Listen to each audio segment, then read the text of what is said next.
My son died 15 years ago in a devastating accident. I saw him in the casket, felt his cold skin, and tossed dirt into his grave. But last night, at 3:27 in the morning, my cell phone rang. His name flashed on the screen, and when I answered, I heard his confused voice asking, "Mom, where am I? It's completely dark in here."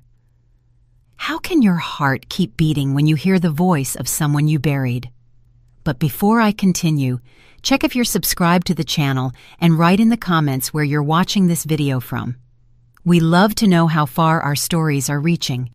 My name is Alara Vance, and for 15 years, I lived with a hole in my chest where my heart used to be. My son, Zion, was only 17 years old when he died in a motorcycle crash. A drunk driver ran a red light on a rainy night and hit him head on. In that moment, my knees buckled when the phone rang at 11:42 p.m. It was the hospital. Ms. Alara Vance, mother of Zion Vance. That single question already held all the answers I didn't want to hear. They say there's a mother's instinct that warns us when something terrible happens to our children. Right then, even before the doctor finished the sentence, I already knew. It was as if an invisible thread that had always connected me to Zion had been abruptly severed. The viewing was a blur. I remember sitting beside the casket, unable to cry, staring at my boy's face. He looked like he was sleeping, except for the grayish tone of his skin and the heavy makeup trying to conceal the bruises. I spent the whole night caressing his ice-cold hand, uselessly hoping his fingers would close around mine, as they did when he was little and needed protection. At the cemetery, I tossed a white rose onto the casket as it was lowered into the ground. The sound of the dirt hitting the wood was the moment reality finally slammed into me like a freight train. My son was dead. I would never hear his laugh or feel his hug again. I would never see him graduate, marry, or have children. All that remained of 17 years of life were photographs, clothes with his scent, and memories that would fade with time. Zion's father couldn't handle it. 6 months after the funeral, Darius asked for a divorce. He said he couldn't look at me without remembering the son we lost. Maybe he was right. I couldn't look at him either without feeling that someone was missing between us. Our 20-year marriage ended with a signature on cold papers, another death to add to my collection of losses. While Darius moved on, he remarried and had other children, I stayed trapped in that grave. Zion's room remained untouched, a sanctuary frozen in time.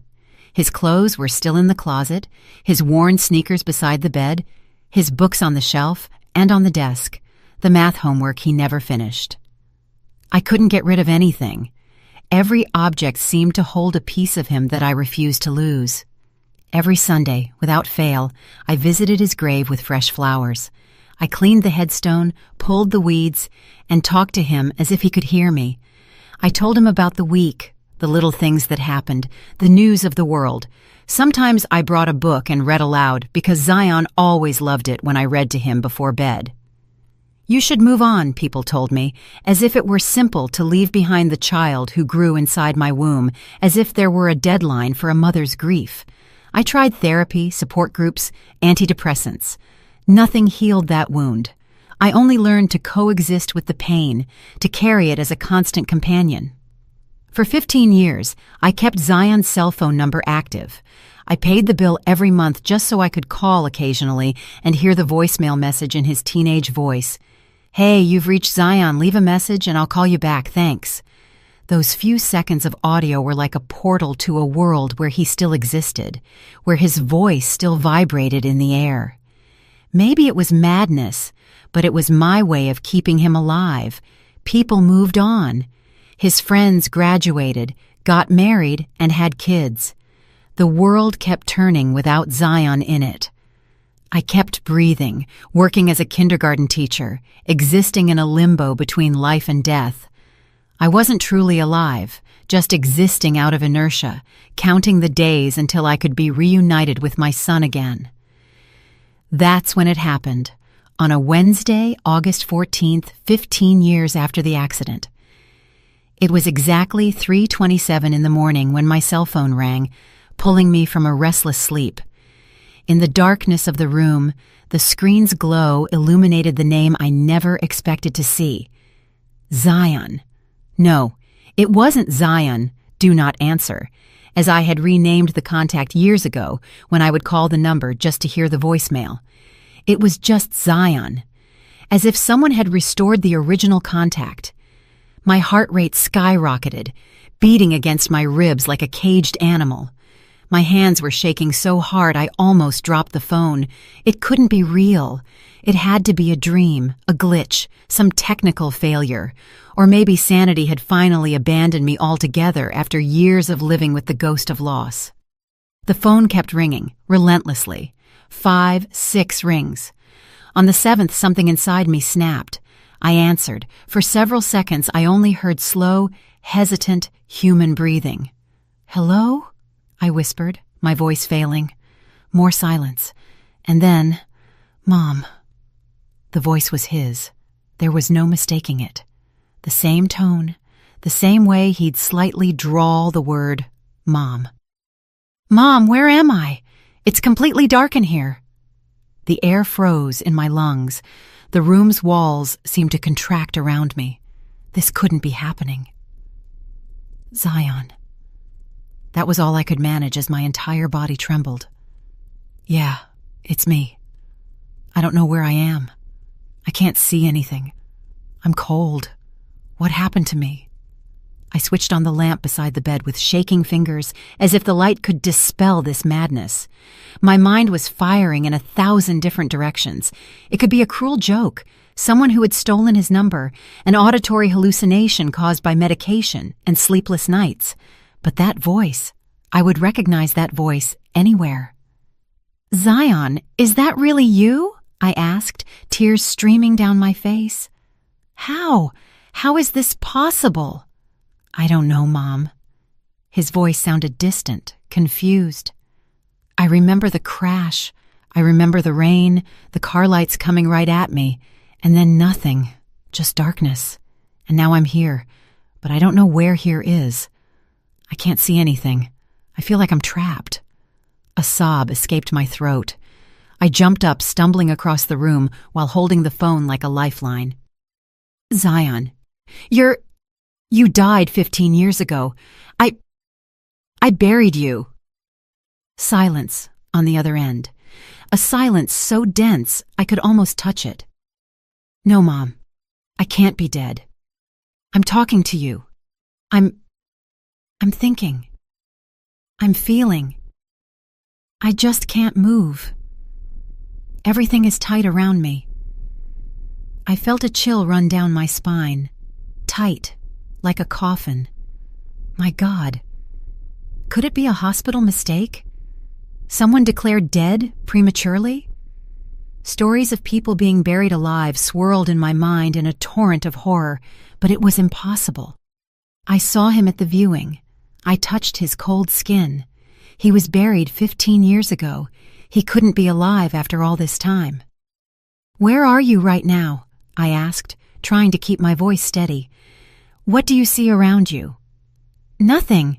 It's totally dark. I can feel wood. I'm lying down on something hard. There's a weird smell like dirt and mold. Mom, I'm scared." My blood froze in my veins. He was describing a casket. How could he know that? How could he be conscious after 15 years? "Calm down, my son." The words came out automatically, mother's instinct overriding the panic. "I'm going to help you. Just tell me how I can find you." "I don't know. I just remember the accident and then waking up here. Mom, how long did you say it's been?" 15 years, Zion." My voice broke. You died in 2010. I heard his breathing quicken, turning into desperate sobs. "It can't be. It can't. I'm 17. How could I have lost 15 years of my life?" I grabbed the dresser to keep from falling. The situation was absurd, impossible, and yet it was happening. The voice of my son, my dead son, was sounding through the phone with the same clarity as when he was alive. "Zion, I'm going to find you, okay? I'm going to find a way."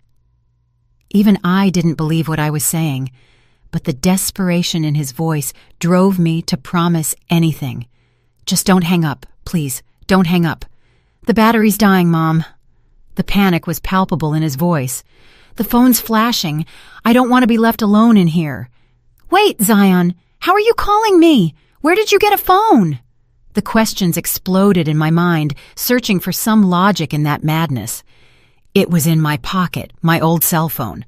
I don't know how it still works, but the screen says the battery is almost dead. His old cell phone, the same one that was buried with him at his request in the will he wrote at 16, during a phase when he was obsessed with his own mortality. At the time, we thought it was just a teenage whim, but we respected his wish. Zion, listen to me. I tried to organize my chaotic thoughts. Do you remember Cypress Grove Memorial Park in Stone Mountain? That's where we buried you, in the east wing, near the big oak tree. If you're in the casket, that's where you are. Cemetery. His voice trembled. I'm really dead. I don't know anymore, son. I don't know what's happening, but I'm coming there right now. Mom, the battery's almost...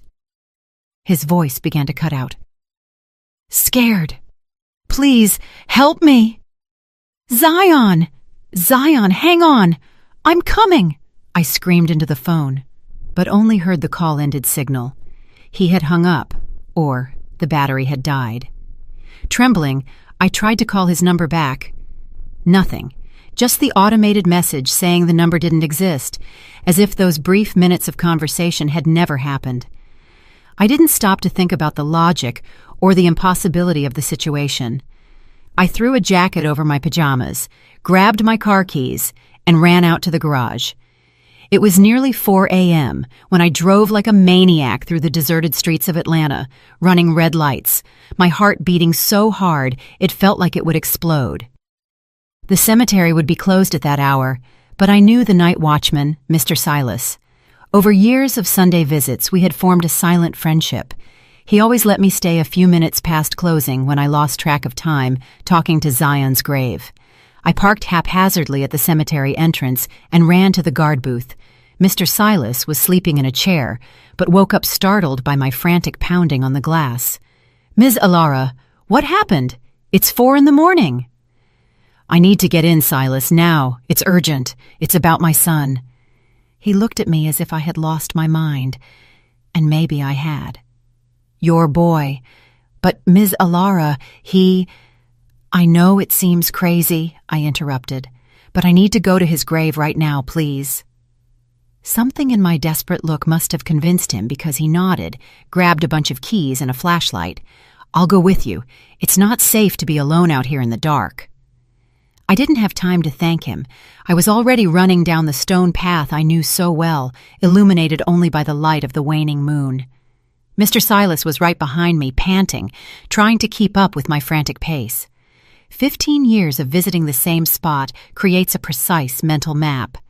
Even in the darkness, I knew how to find the way to Zion's grave, left at the Almeida Mausoleum, right at the angel statue, follow the cypress path to the big oak tree. And there, beneath the shadow of the centuries-old tree, was the marble headstone with his name, Zion Eduardo Vance, 1993-2010, beloved son, forever in our hearts.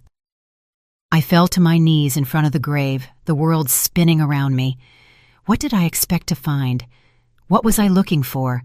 A call from beyond the grave didn't mean I could dig him up and find him alive. 15 years is too long.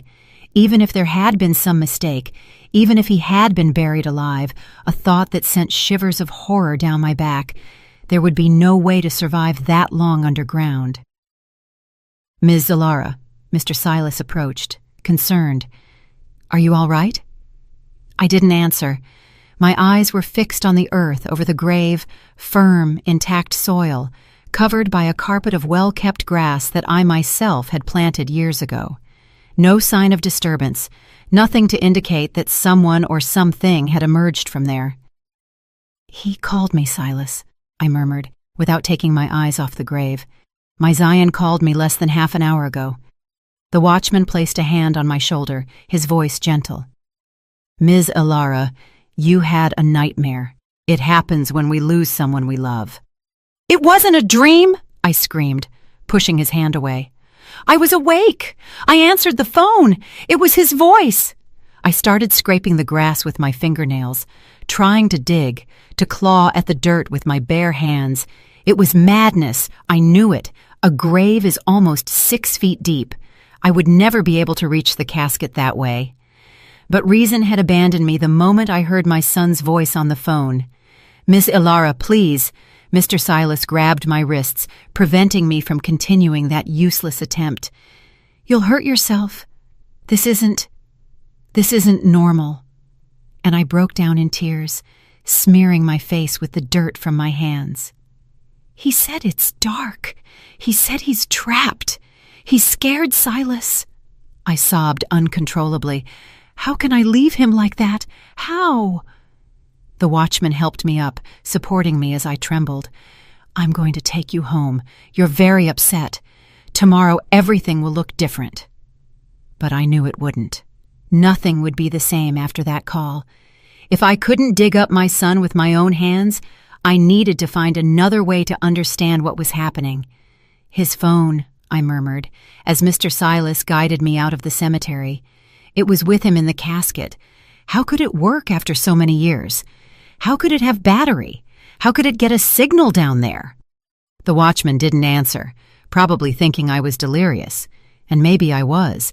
Maybe the loneliness and grief had finally corroded what was left of my sanity, and I was hallucinating, creating an alternative reality where my son could still contact me somehow. I drove home in a daze, eyes fixed on the dark road ahead of me. Mr. Silas insisted on following me in his car to make sure I got inside safely. I promised him I would try to rest, that I would call my doctor in the morning, white lies to calm a good man who was worried about me.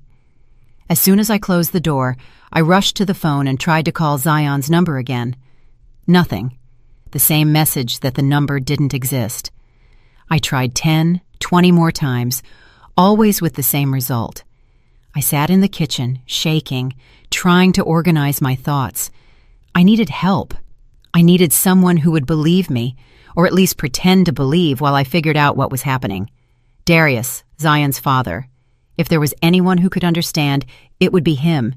Even with our relationship deteriorated after the divorce, we shared a love for our son. I looked at the clock, 5:12 a.m. Too early for a normal call, but this had stopped being a normal situation. I dialed his number, which I still knew by heart, even after all these years. After 4 rings, I heard his sleepy voice. "Ilara, is that you? Is something wrong?" "Darius." My voice trembled. "I need to tell you something. It's going to sound crazy, but I need you to listen." I told him everything, the call, Zion's voice, the phone in the casket, my desperate trip to the cemetery.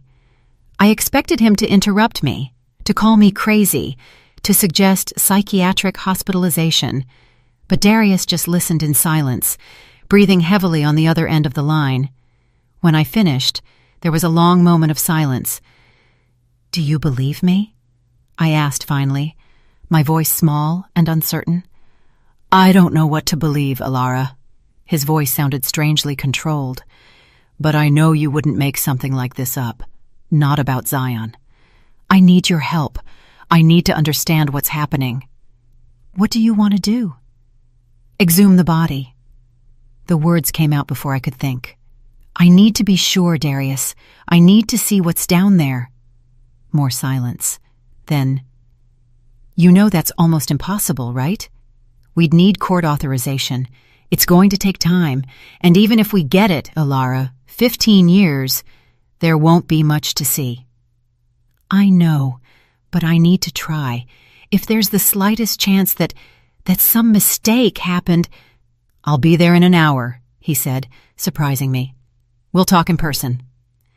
I hung up the phone and sat in the kitchen darkness, motionless, trying to process everything that had happened during that surreal morning. Part of me wanted to believe it was just a vivid dream, that I had fallen asleep on the couch and my mind had played a cruel trick on me. But I knew it wasn't true. The call had been real. The voice was Zion's. My son was trying to contact me from somewhere between life and death. Darius arrived in less than an hour. His graying hair was messy, deep circles under his eyes. When I opened the door, I saw the same man who had been my husband for 20 years, now older, with deeper lines in his face. But his eyes held the same look, Zion's eyes, which he had inherited from his father. "You look terrible," he said, trying to soften the tension with humor. "You're not looking your best either," I replied, letting him in. We sat in the living room, the silence heavy between us. It had been years since we'd been like this, face to face, alone. Our rare meetings after the divorce always happened in public places, often with his new wife and children present. "Tell me every detail again," he asked, leaning forward with his elbows resting on his knees. I repeated the whole story, adding details I'd forgotten the first time. The exact tone of Zion's voice, his ragged breathing, the description of the darkness and the tight space. "The cell phone," Darius interrupted. "You said he has the cell phone in the casket." "Yes, don't you remember? It was one of the requests in his will." Darius nodded slowly. "I remember that strange phase when he wrote down what he wanted if he died. We didn't imagine that he would actually die so young," I completed. "An old Nokia, right? One of those indestructible ones." "Yes," I agreed, remembering the blue phone Zion loved. "But still, Darius, 15 years underground, the battery wouldn't last that long. And how would he get a signal down there?" "It doesn't make sense," he agreed. Unless what? Unless it's not really coming from the grave." Darius stood up, walking restlessly around the living room. "Alara, have you thought that it could be something else? Someone playing a trick on you, maybe? Someone who knows about the cell phone buried with him?" I shook my head vehemently. "No, Darius, it was his voice. No one could imitate it like that, and who would be so cruel?" Darius ran a hand through his graying hair, a gesture that reminded me so much of Zion that I felt a pang in my chest. "So, what are you suggesting? That our son somehow managed to call you from inside the casket 15 years after dying?" He stopped, choosing his words. "Alara, you need to consider other possibilities. Maybe you're needing help." "You think I'm crazy?" It wasn't a question. "I didn't say that." He sat down again, gripping my hands in his, an intimate gesture we hadn't shared in years. "I'm saying that grief does strange things to the mind. You never got over his death. You really never moved on." I pulled my hands away, moving apart. "How did you move on with your perfect new wife and your perfect new kids?" "That's not fair, Alara." His voice hardened. "I lost my son too. I suffered too. I just chose to deal with it differently." I closed my eyes, trying to calm down. Arguing with Darius wouldn't help me find answers, and deep down, I knew he was right. It was an absurd, impossible story. Any rational person would doubt it. "I'm going to try calling him again," I said, grabbing the phone in front of him. "You'll see." I dialed Zion's number one more time, putting it on speaker. The automated message sounded loud and clear. "The number you have dialed does not exist." "See?" Darius said gently. "Alara, The phone in my hand started vibrating, interrupting him. On the screen, the name Zion flashed again. "It's him!" I shouted, almost throwing the device. "Are you seeing this? Are you seeing this?" Darius's face went pale. He was seeing it. There was no denying it. With trembling hands, I answered the call and put it on speaker. "Zion!" I called out, my voice barely working. "Mom!" His voice sounded distant, choppy, as if the connection was bad. "Mom, I managed to charge the phone a bit. There's a light now." Darius raised a hand to his mouth, eyes wide with shock. He was hearing the same voice I was. "Zion!" I called louder. "Your dad is here with me. We're on speaker." "Dad." His voice seemed more alert. "Dad, is that you?"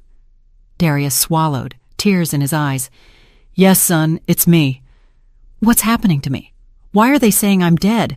I remember the accident, but then everything is hazy." I looked at Darius, unsure what to say.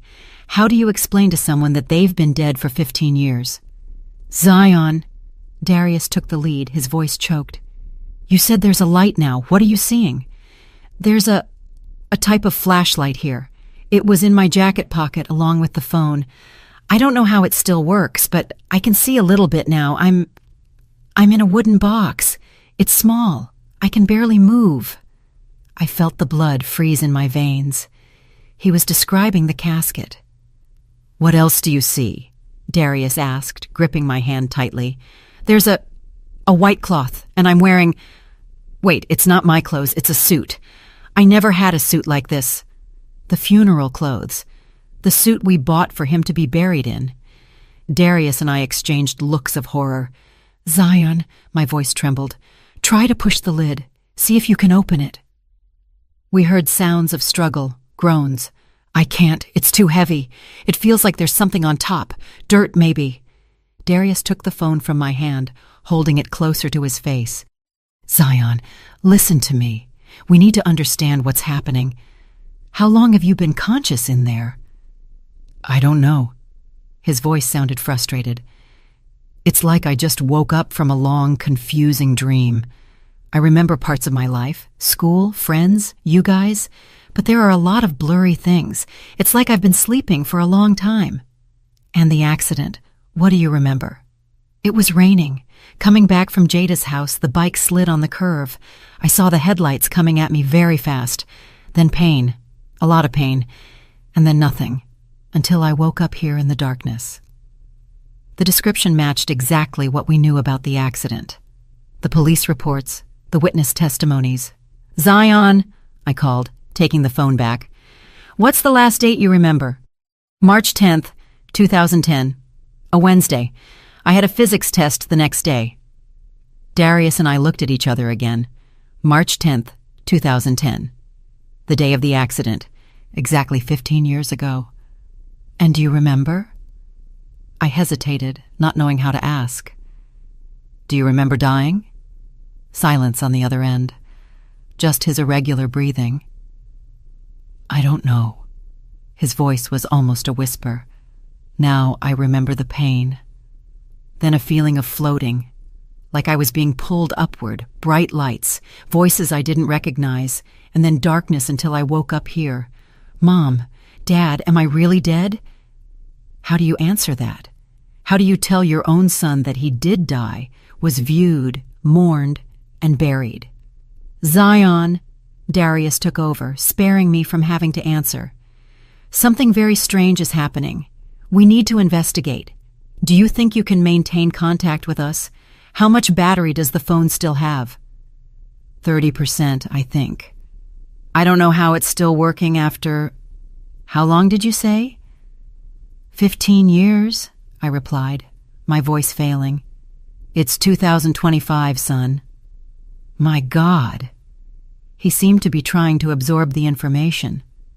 So I'd be 32 now. It's so weird to think about. It feels like I was in high school yesterday. For him, it really had been. Time had stopped at the moment of the impact that took his life. 15 years in the blink of an eye. "Zion," Darius said, adopting a more practical tone. "We need to find a way to verify all this, to understand what's happening. You said you have a flashlight. Can you look around, see if there's anything else with you in the casket?" "I'll try." We heard sounds of movement restricted by the small space. There are some dried flowers, a rosary, and an envelope. "An envelope?" I asked, surprised. "What kind of envelope?" "It looks like a letter. It has my name written on it. The handwriting is yours, Mom." The letter. I had completely forgotten about it. The night before the funeral, I wrote a farewell letter to Zion and asked for it to be placed in the casket. A final message for my son. Words I didn't have a chance to say while he was alive. "Can you open it?" I asked, remembering the intimate and painful content of that letter, written at the height of despair. "Yeah, I'm opening it." "My dearest Zion," he began reading aloud. "If there's a world beyond this one, know that you're reading these words and feeling all the love your mom has for you." He continued reading, and every word was like a knife piercing my heart. Words written 15 years ago, on a night of unbearable pain, now coming back to me in the voice of the son they were addressed to. And one day when my time comes, we will be together again. Until then, I will love you and miss you with every breath. Your mom, forever. His voice cracked as he finished reading. You wrote this for me. Yes, I confirmed, tears streaming freely down my face. The night before your funeral. So it's true? Zion's voice sounded defeated. I'm really dead, buried, but then, how am I conscious? How am I talking to you? It was the question that tormented all of us, a question for which we had no answer. I don't know, son, Darius replied, putting an arm around my shoulders in a protective gesture that surprised me. But we're going to figure it out, I promise you. We're not going to leave you alone in this. The battery is dying again, Zion said, his voice suddenly alarmed. I only have 10% now. It's going to turn off soon. Zion, listen, I spoke quickly. We're going to try to find out what's happening. We're going to find a way to help you. Just don't despair. It's okay. We're here. We're going to find you somehow. I'm scared, Mom, he whispered, suddenly sounding like the boy who used to run to my bed during thunderstorms. I'm scared of being left alone in the darkness when the battery dies. I'm scared you won't be able to find me. We're going to find you, I promised, even though I had no idea how to keep that promise. Just hang on. Try to save the battery. Only call if it's really important, okay? Okay, he agreed, his voice weak. Dad, Mom, I love you.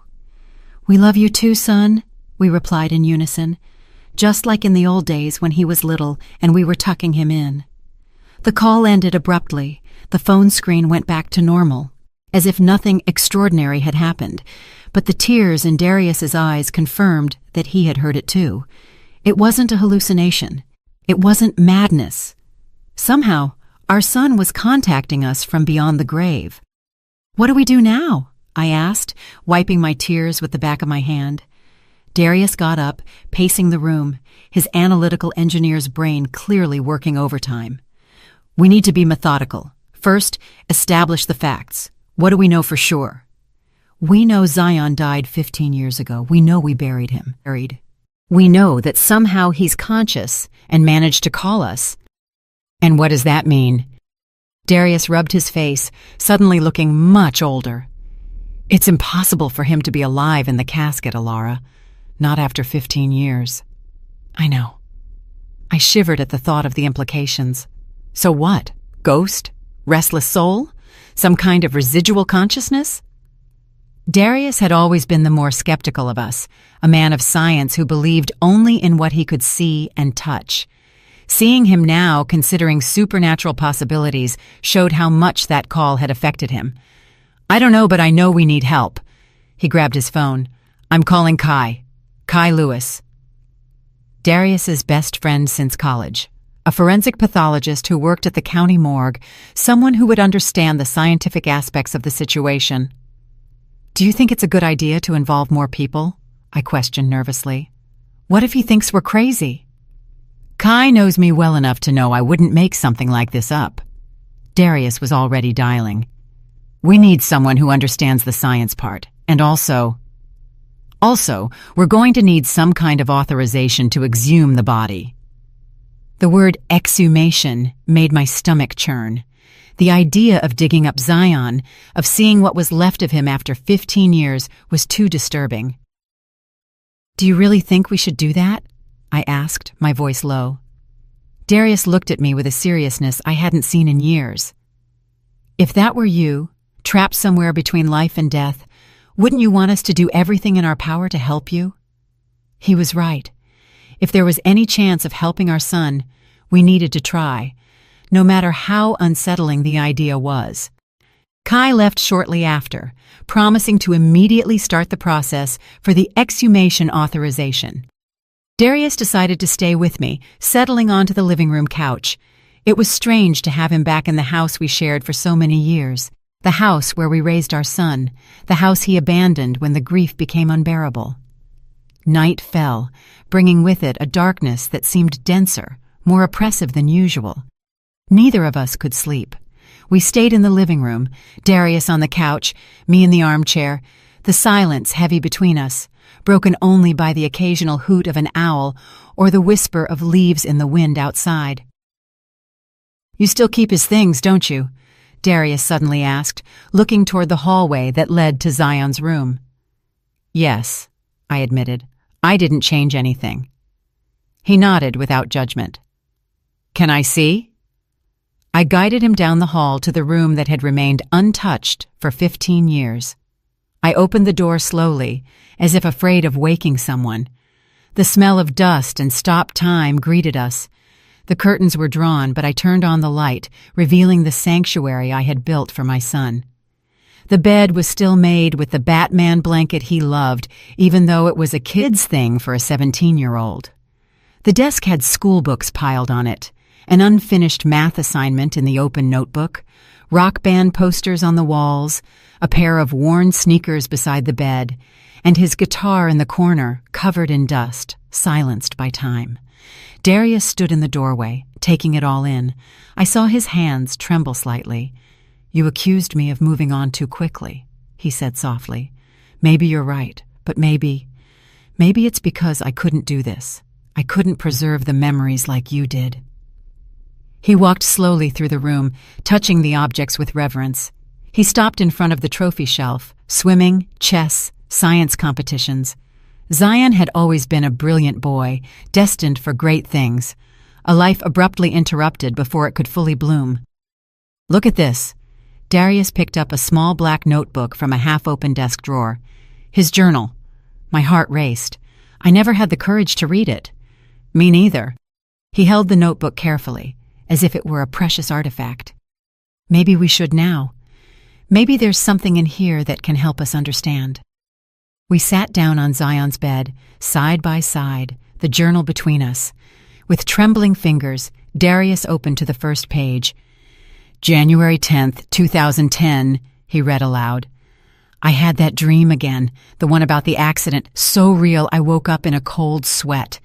In the dream, I'm riding my bike in the rain. I see the headlights getting closer. I feel the impact. Then I'm floating above everything, watching my own broken body on the asphalt. It's terrifying, but also strangely peaceful." We exchanged alarmed glances. The dream's description corresponded exactly to the accident that would take his life 2 months later. A shiver ran down my spine.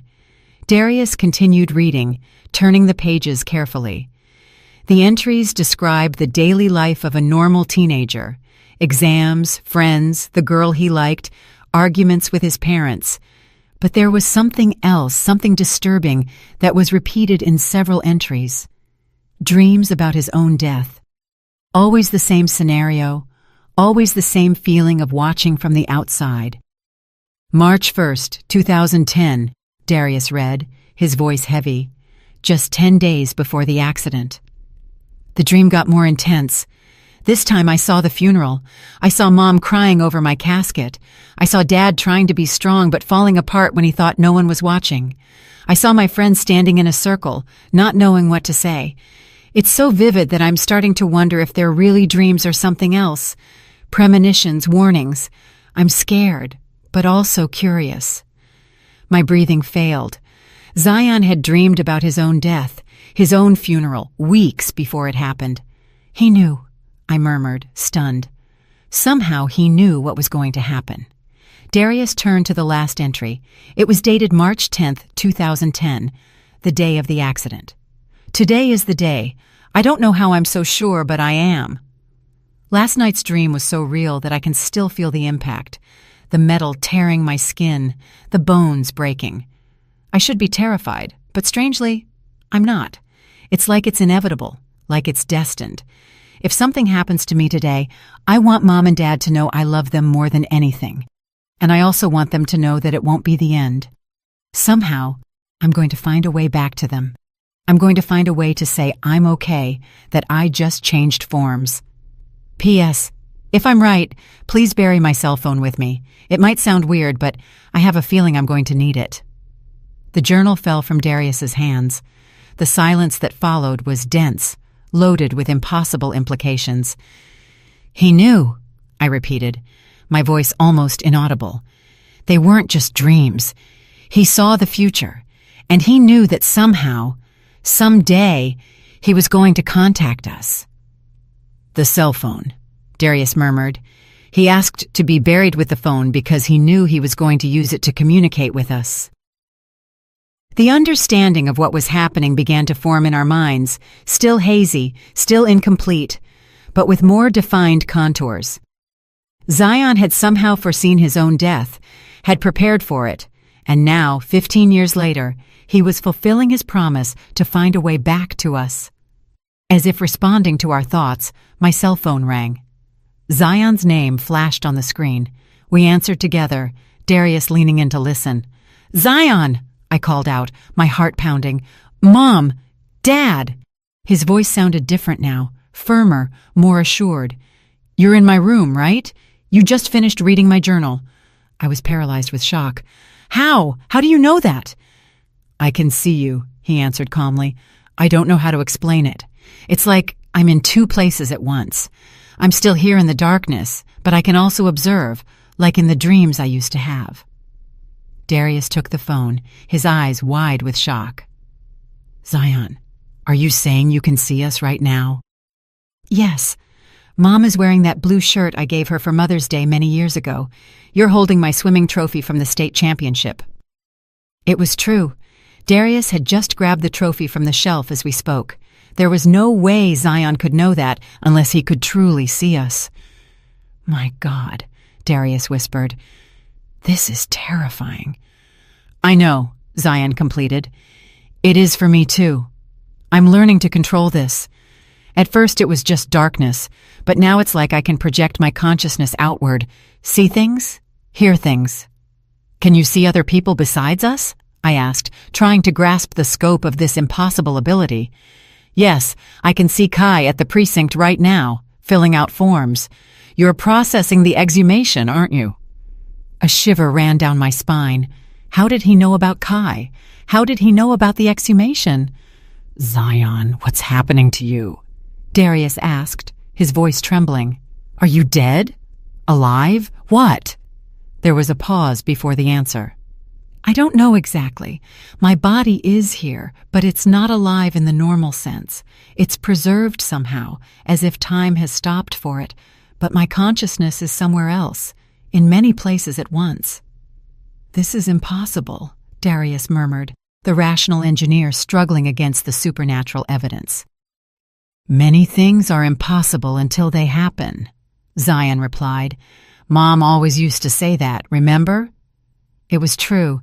It was one of my favorite sayings when Zion was little and said something was impossible. "Son," I asked, trying to make sense of it all, "why now? Why wait 15 years to contact us?" I didn't wait. His voice sounded almost surprised. "For me, it was like waking up from a long sleep. I didn't realize so much time had passed, but now that I'm awake, I can feel time in a different way. I can see what I lost.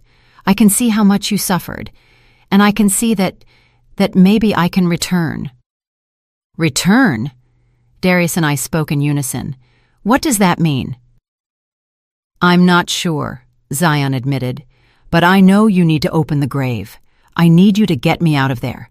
There's something that needs to be done, something I can't explain yet, like an instinct." Darius and I looked at each other, scared and hopeful at the same time. The idea of Zion returning somehow was as impossible as it was wonderful. "We're trying, son," Darius assured him. "Kai is taking care of the paperwork for the exhumation, but it might take days, maybe a week."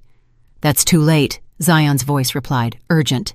"The connection is getting stronger, but it's temporary. I feel like there's a window of opportunity. If we miss it, I might not be able to return." "How much time do we have?" I asked, desperation rising. 3 days, maybe less. It's hard to explain, but I can feel it, like a tide that rises and falls. I'm at the peak now, but it will start to diminish soon. Darius stood up, determined. "I'm going to talk to Kai.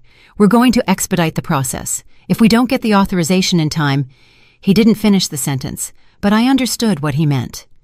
We would do whatever was necessary, legal or not. "There's something else," Zion continued, his voice suddenly serious. "I'm not alone here. There are others like me, people trapped between worlds. Some are confused, scared. Others are angry. Not everyone has good intentions." A shiver ran down my spine. "What do you mean?" "Some want to return for the wrong reasons. Vengeance, obsession, power.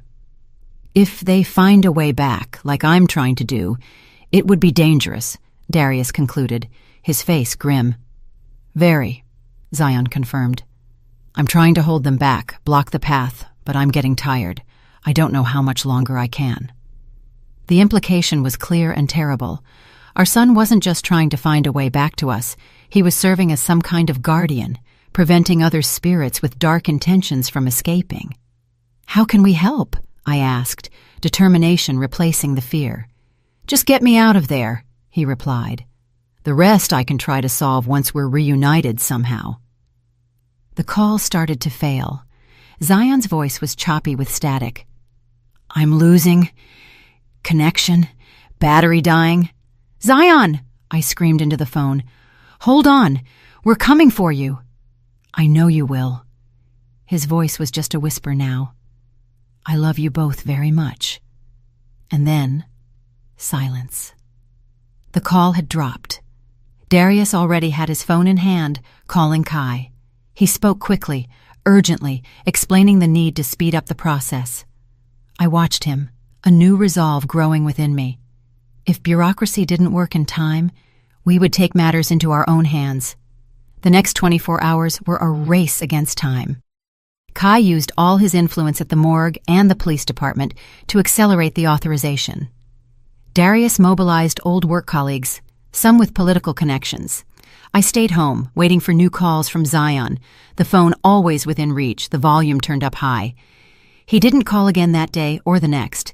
Anxiety grew with every passing hour.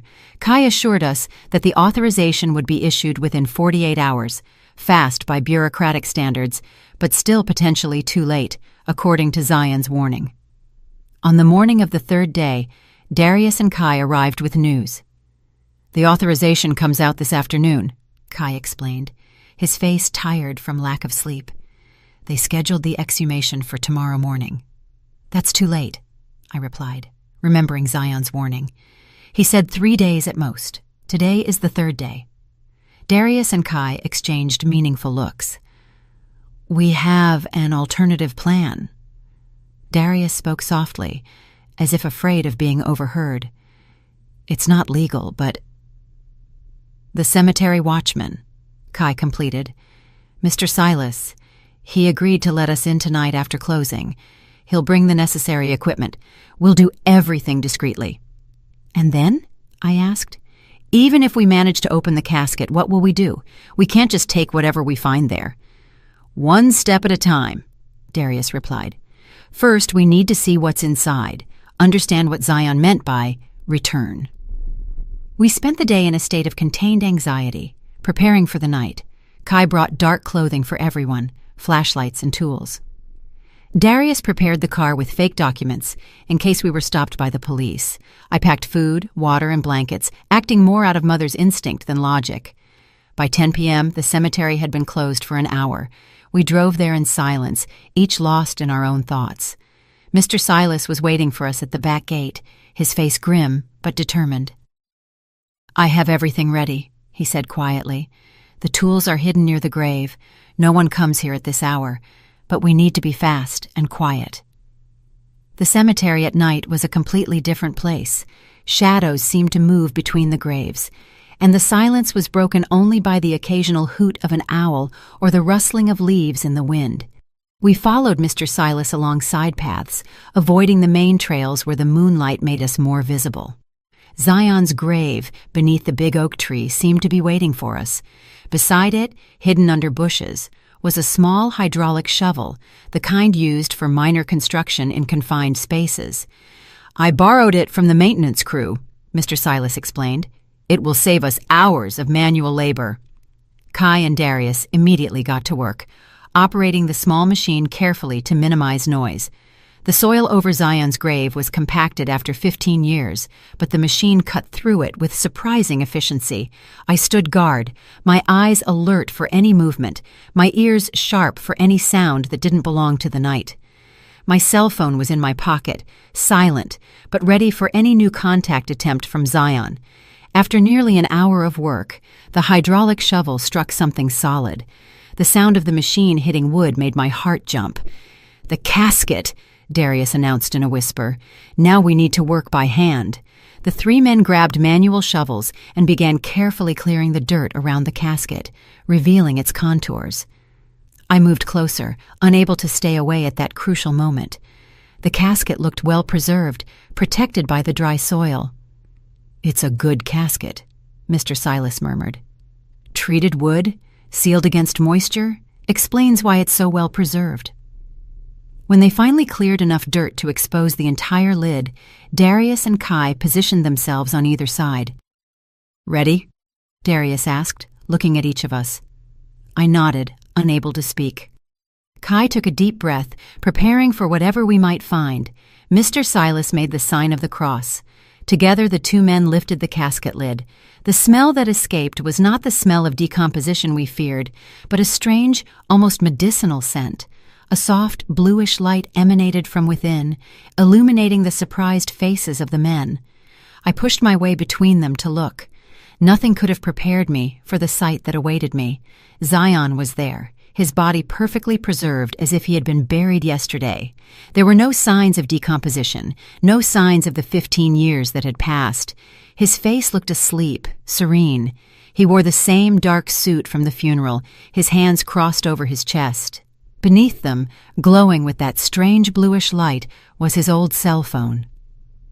"My God," Kai murmured, the scientist in him struggling to comprehend the impossible before his eyes. "This can't be real. There should only be bones."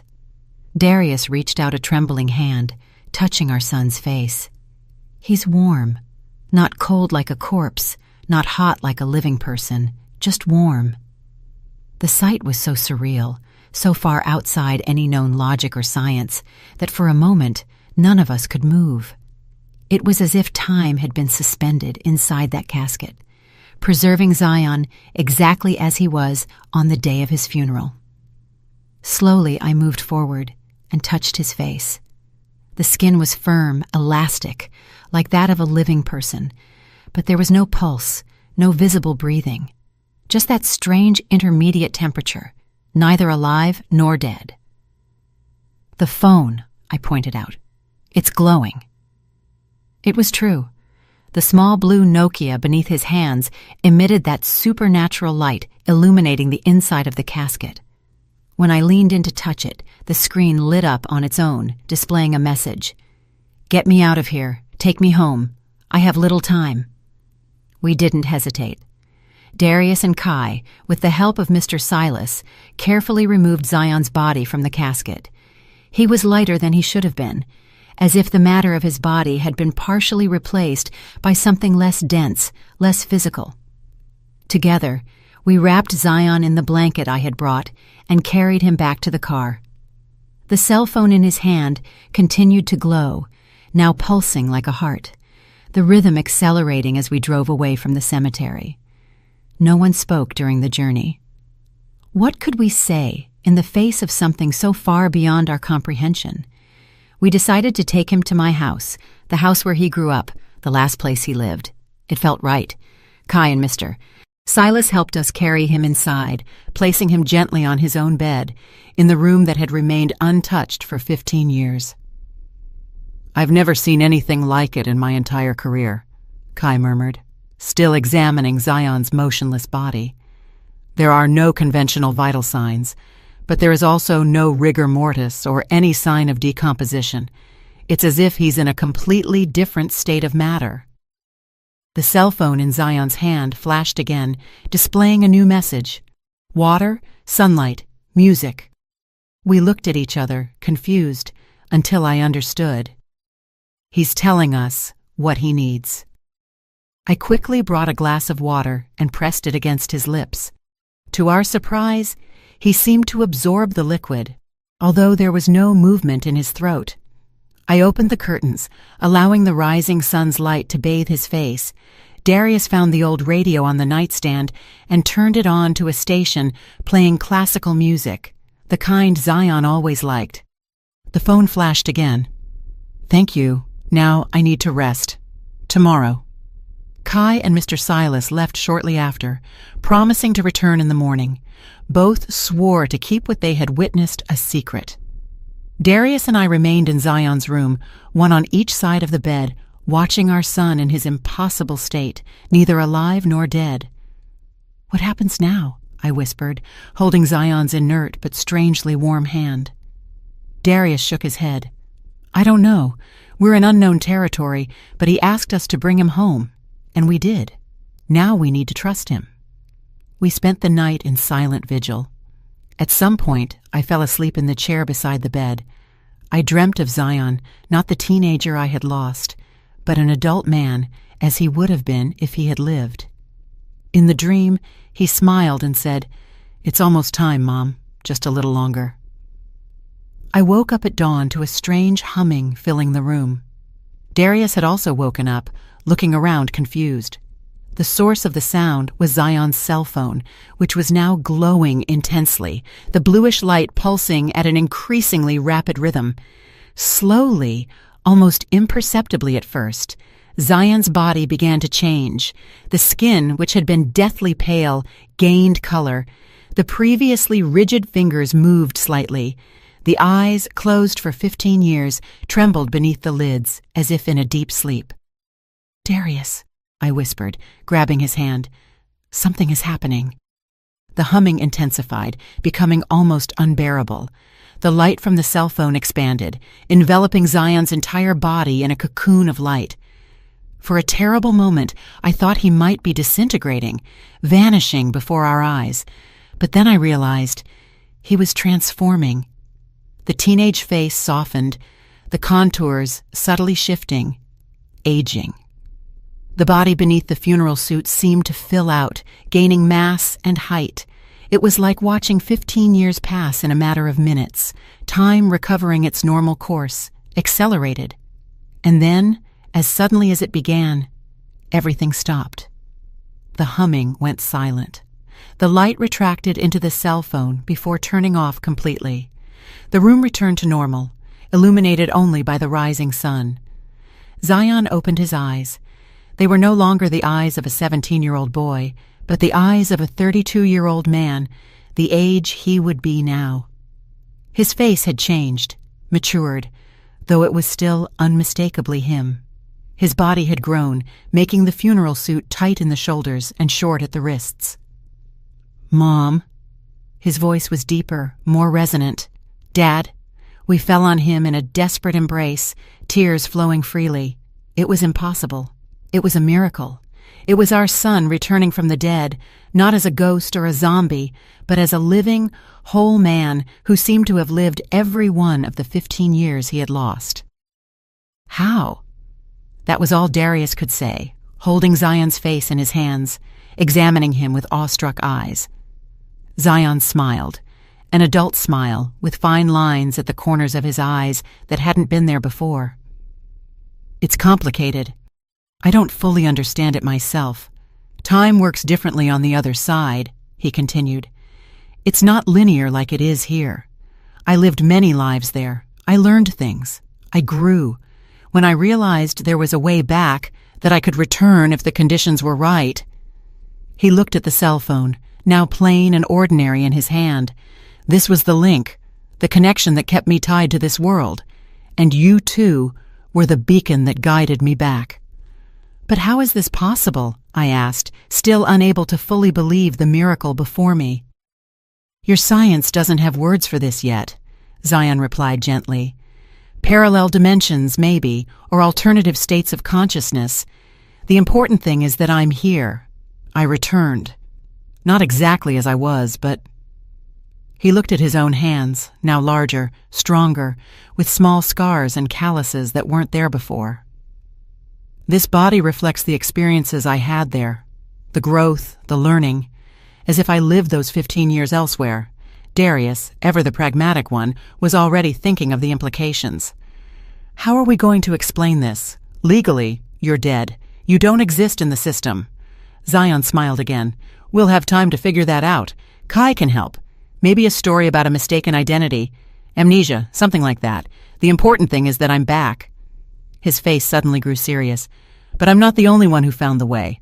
Others are trying to follow. Like I warned, not all with good intentions. What can we do? I asked, determination replacing the fear. For now, nothing. I closed the portal behind me as best I could, but we need to be vigilant. He looked out the window at the world outside, a world he hadn't seen in 15 years. So many things have changed. I have a lot to learn about this life again. In the days that followed, we watched in wonder as Zion readjusted to life. His body worked perfectly, although at times he seemed clumsy, as if learning to use muscles that had been dormant for a long time. His mind was sharp, absorbing information with impressive speed, adapting to the technological and social changes of the last 15 years. Kai helped with the legal side, creating an elaborate story of mistaken identification and prolonged amnesia. It wasn't perfect, but with his connections and a bit of record manipulation, he managed to establish a new identity for Zion, not as someone resurrected from the dead,